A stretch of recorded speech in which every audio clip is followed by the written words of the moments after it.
to this presentation, the ambassador, the Vice Chancellor, and also Governor, and maybe went away during the break. I will talk a bit about forest, or the trees in the forest. We often think about remote sensing as using satellites orbiting the Earth, but we have a lot of monitoring systems that we already heard about previous presentation, and we have of course satellite, but we can also gather data from other platforms like from airborne systems, from helicopters, of course drones, and also capture data within the forest. Actually, that we call it close range remote sensing, when we are gathering data within the forest. But this concept is relying upon that we collect data in this spectrum. We all know about the visible range, red, green and blue, that we can see with our own eyes. But with these sensor technologies that have been developing over the years, we can also look on the forest with other wavelengths, not only red, green and blue. So we have low light here for 400 nanometers, green around 500, and then red. But we can also go up here to infrared, and that's actually the forest is very sensitive. We have a lot of reflectors from the forest in this part of the spectrum. Moving towards longer wavelength, we have other sensors that you had also on your slide there. Radar sensor, or we can sense the forest using microwaves. And those regions are the regions that we use for mapping and monitoring the forest. Actually, in this part here, we don't use that for mapping the forest, but more like looking to the doctor, the X-rays for the skeleton, something like that, for using X-ray.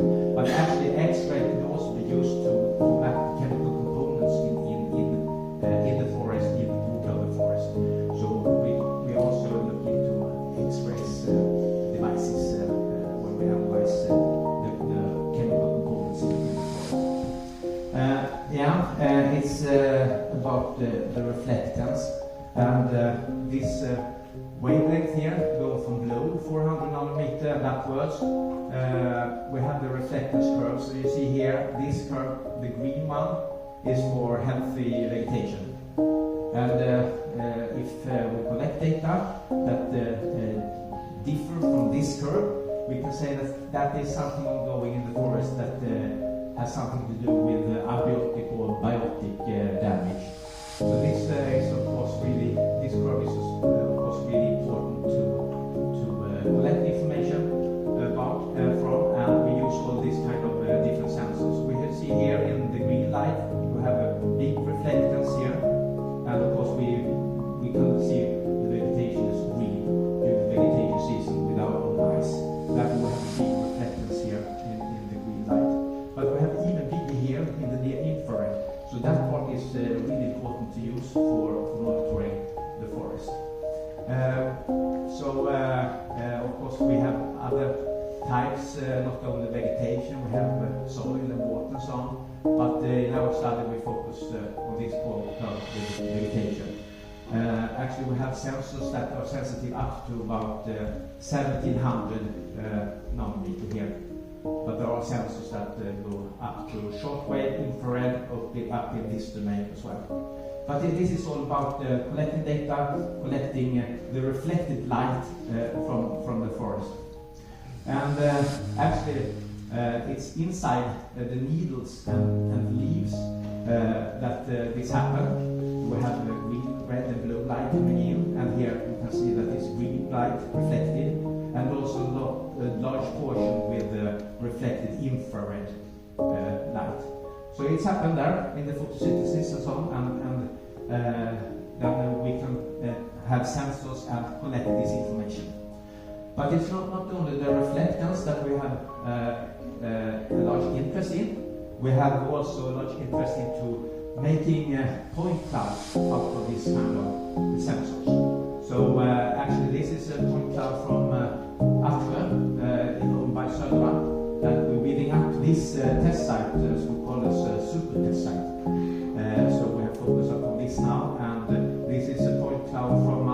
you can see the coloring here. The blue color is the forest floor, and then it go up to red color. So it's colored according to the height of the forest. So we can collect, send out, this is LiDAR, active sensors, so we can send out light. This is light, is actually sent out in 900 nanometers, so quite close to the near infrared light.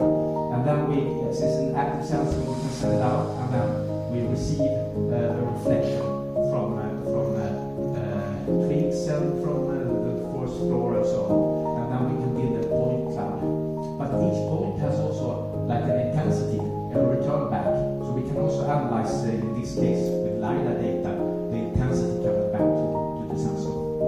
But we're working with reflected light, but also we can create this geometric point clouds, not only with LiDAR data, but also with optical data. I will come back to that later. So these are the two main techniques. Laser scanning, you go to the forest, and you, for example, if you have an aircraft or a helicopter, or in this case a drone, then you can start mapping the forest. And these are different techniques how this is working. Often we use something called push probe, so we just map the forest in front of us continuously when the platform is moving forward. But this is the traditional way to collect laser data. We can create this point cloud and also use the reflected light from this all of the different points in the point cloud. We have also something called photogrammetry, using airborne data collected from drones or satellites. Even in satellites, we call it still grammetry, but it's the same principle. We have collected data with images overlapping each other, so we can see the same tree from different angles, and then we can create a 3D model, a point cloud, and also collect for each point the reflected light. So that is the tool that we have, examples of tools that we have in our toolbox. So what do we have in our toolbox now at Linnaeus University in respect of sensors and drones and sensors, and what can we do here? Actually, we built up the last couple of years what we call a drone fleet. I was talking at another conference, and actually Maxar, a big company dealing with satellites, had a speech after me, and I was talking about our drone fleet, and then Maxar came in, we have also fleet 8 satellites. So, but yeah, we are proud of building up our drone fleet here at the university, and we have the baby drone here. I call this a baby drone, and this is the adult, or this is the teenager, and this is the adult. So we have different drones for different purposes. This one, Alta X Free Fly, can lift 17 kilos. So we can lift quite a small kid, or go to the kindergarten, or slowly but flying, or carry our sensors with this big one. And the sensors here, we have like a LiDAR sensor, and here we can see an RGB camera. So we collect also these images that you can take with your mobile phone, right? We have a hype sensor, that is a hyperspectral sensor, sensing from 500 nanometer up to 1000 in 100 bands. So that will give quite a detailed information about that spectrum domain. Furthermore, we have 2 cameras that go together. Also a hyperspectral, collecting data in 224 bands from 400 nanometer below up to 1000, and the other camera from 1000 up to 1700 nanometer, that we call the short wave infrared that I showed on the previous slide. These are quite expensive systems. Those 2 cameras together will cost like 120,000 euros. So, and this together with the drone will like 200,000 euros. So we would like to share it with you within the project, so we can utilize these resources together. And then, of course, ordinary cameras. But when I talk about ordinary cameras, it's quite many megapixels in these cameras, so it will be quite high resolution picture. So example examples here. From laser sensor we can create this point cloud and map the forest. This is an oblique image of a forest, part of the forest. We can derive what we call vegetation indices. This is the MDI, quite common used vegetation index. So when it's red or close to 1, it's healthy vegetation. When it's 0 or lower value, it's unhealthy vegetation. But of course the lake is not vegetation, so it's kind of like with the 0 MDI or dark here.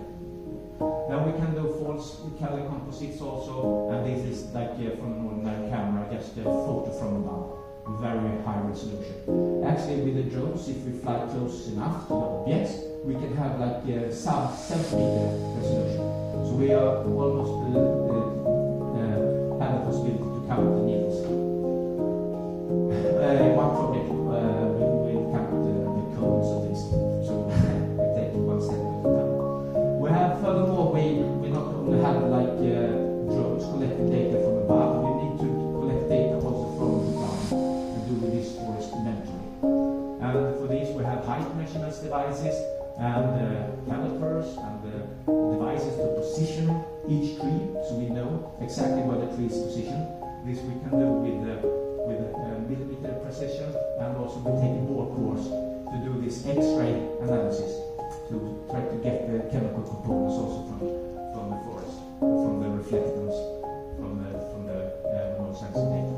You see the positioning devices here. We utilize, of course, the global navigation satellite system, and with the RTK component through like Swecos, we can have millimeter precision, and we use that when we fly the drones, so we can repeat the path, the flight path, over and over again, very precise, but also to measure the sample plots and the trees on the sample plot, so we can actually combine the remote sensing data with the field inventory data and build models. So that is the whole idea of doing these measurements. We have not only been thinking about doing traditional measurements, but also measurements to measure the moisture in the trees, because we think that the moisture could be one indicator of the forest health, or if the trees are damaged. So we put these kind of sensors and measure the water content in the trees. I will come back to that a little bit later on also. And of course, in the future we don't have it now, but we need to have a weather station so we can monitor the weather conditions, because all this data collected are in one way or another sensitive to the weather. We go for single trees. That is our main direction. If we can resolve or map a single tree, then we can aggregate to sample plot, to stand, to landscape level, or whatever we would like to do. The single trees, this is from drone data, but we also in the future, or in the spring, will collect terrestrial laser scanning data. So we will map also from the ground millions of points, building up point clouds from underneath, and then we can combine it from above and really characterize the forest or the single trees in detail. But measuring trees in the forest is time consuming, so why not use polishers helping us to collect data. They collect data, million trees every day, so if we can have those data for thinning cuttings and final harvesting, then it's like a golden egg. So of course we will look into having these also like reference data and use harvest data to build these models. Moving on here then, this is our main activities. We have a large number of projects dealing with single trees. So in the context of precision forestry, to say, of course we want to map this traditional variable, height, diameter, basal area, stand volume, biomass, tree species. A little bit tricky. We think that it could be easily done from above, but it's not that easy. So we continue to look into this. And also quality. If you can map the whole single tree, then you can also hopefully map the branches and the branch angles and the number of branches and so on, and also correlate that with some sort of quality metrics. And as I said earlier, we have one One machine that is, I don't know exactly how it works roughly, but it's called iTracks, and we put in the horse, for example, in that machine, and it will come out the list of chemical components. Yeah, it's beautiful. And this part, this is just one thing on the list here, but visualization of the forest is of course of the utmost importance. If we do this and that and do forest management in the forest, how will the forest look like in the future, given a special like management forest, or like having a specific management of the forest? So this is of course really interesting, and of course carbon. Everybody would like to know carbon, right? And the carbon flux and the carbon pool. So if we can segment out trees here, you can see this is 4 segments, and if you look into from above, and if you look from the side, you can see these 4 dots here, right? And we can actually twist the tree in the computer and look at this specific tree from like 360 views, twist it 1 degree, for example, and we have 360 images like we can have like a 2D projection. And if we can do this with a data set, we can start to count the branches and the branch angles and the crown height and everything like that. So that is the really core of our research, to go into the data sets, into the 3D domain. We're using RGB, multispectral data, hyperspectral data, whatever LiDAR data, whatever data you have, and squeeze out these parameters using like, for example, this technique. Okay. Carbon as an example. This goes for most of the variables. We collect data with all sensors that are available, and then we collect data here on the right hand side from the field.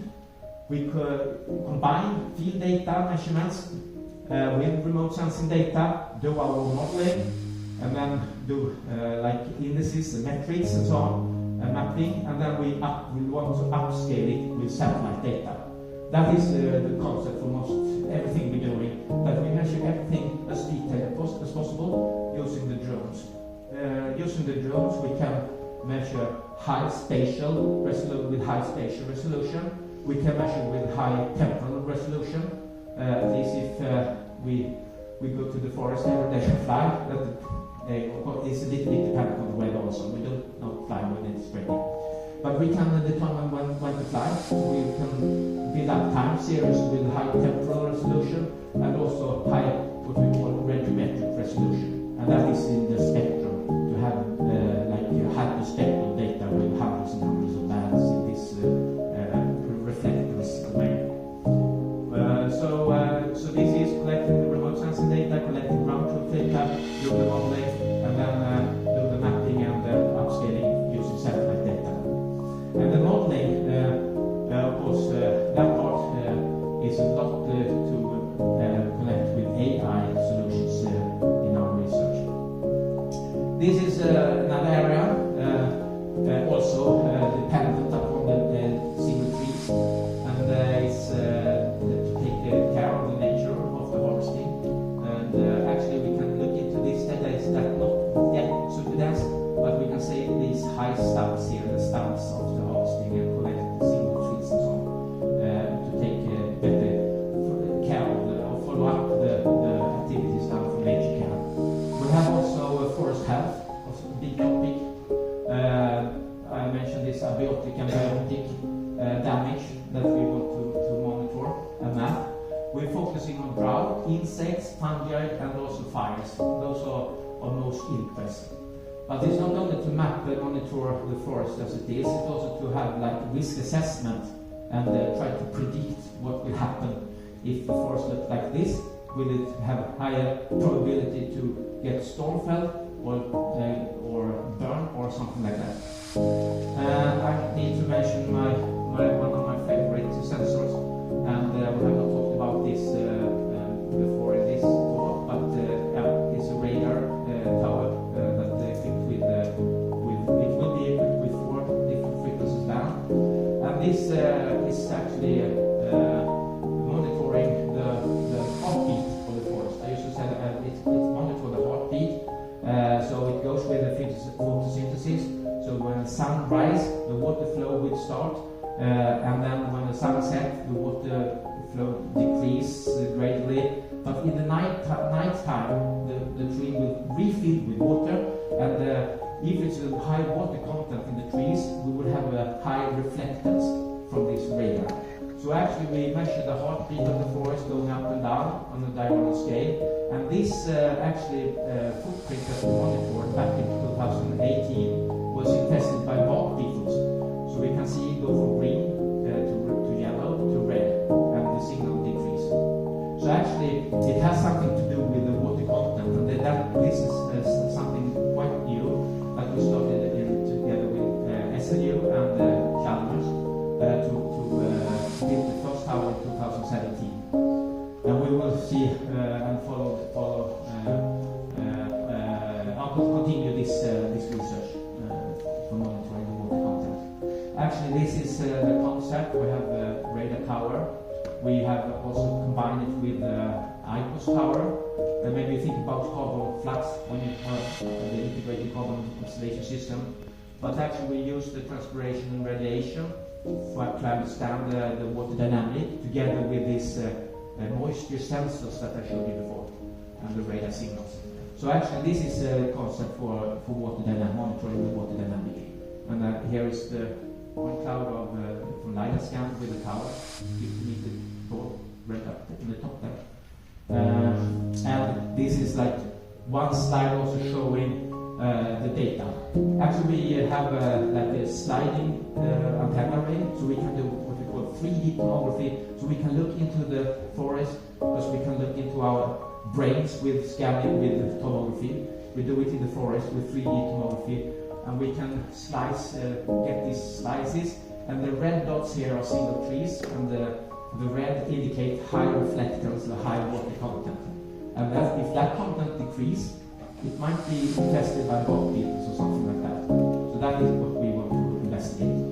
But the tower is now up in the northern Sweden. We want to establish our own super test site here, close to the campus of the university. So actually we work together with Södra, who own this area, forest area, and we have set up 580 field plots. So now we are measuring each field plot, all trees, position all trees. We will build a database with 30,000 trees to do segmentation, AI segmentation, all kinds of segmentation, to find each single tree at Atlas and characterize each tree, as I mentioned before. And we think about to build a new next generation of radar tower. We have not really decided everything yet. We're looking for a good place at the 12, and it might be like we put the tower up to monitor a bird stand and the pine stand at the same time, and do this 3D tomography and do research about the water dynamic. We have collected a lot of data already, and we will dig into this further. I just mentioned a couple of minutes more to 3 different other European Euro projects. One that is called Forest Map. So I think we can easily figure out that it's about mapping the forest. So it's a good name, I think. We are some partners in this project, so until next summer. And actually we try to do the next generation of the maps. And this maps is not on single tree level. We use combined remote sensing data with plot data, and then we do the estimation, and then like a map raster map of what the volume will pop up, for example. Here we've done it before in the past with regression modeling and KNN modeling and other parametric modeling, but now we take the step into the AI world. Actually, this is from laser scanning from Sweden, and this is the second round. We start with the third round, and we use this laser data into this project to model these parameters: height, diameter, base area, stand volume, biomass. And the model is like this is just a symbolic slide. We use remote sensing data, features from remote sensing data into these networks, and then we can do pre-species classification and prediction of variables and so on. And of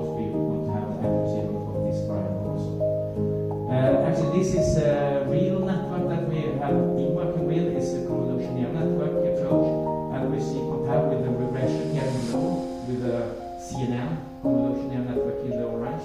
So we have lower error for all 5 parameters. So it's very promising to move from old traditional technique into the AI domain for this mapping. Another project focusing on biotic damage, also using serious remote sensing and field measurements and so on, is for SAID. This is like a 60-65 million project and connected to Professor Johan Cells research network, and we had a kick-off in September in Italy. Another one also dealing with this kind of thing that I talked about is optical value. So that is within my network, and it's also like 60 million project, a lot of partners, and it was also kicked off in September in Finland. So those projects for SMAP and for SAID and optical value, I hope could also contribute to Forest 4.0. I will mention DISA. We work with the computer scientists, and that is so highly important. This is Professor Red Flöver and Johan Nander, research and project coordinator, and we utilize, of course, these resources. And with all these things that I talk about, will be included in the Forest Tech laboratory. Johan itself is ahead of this laboratory. So there is like people, science, innovations,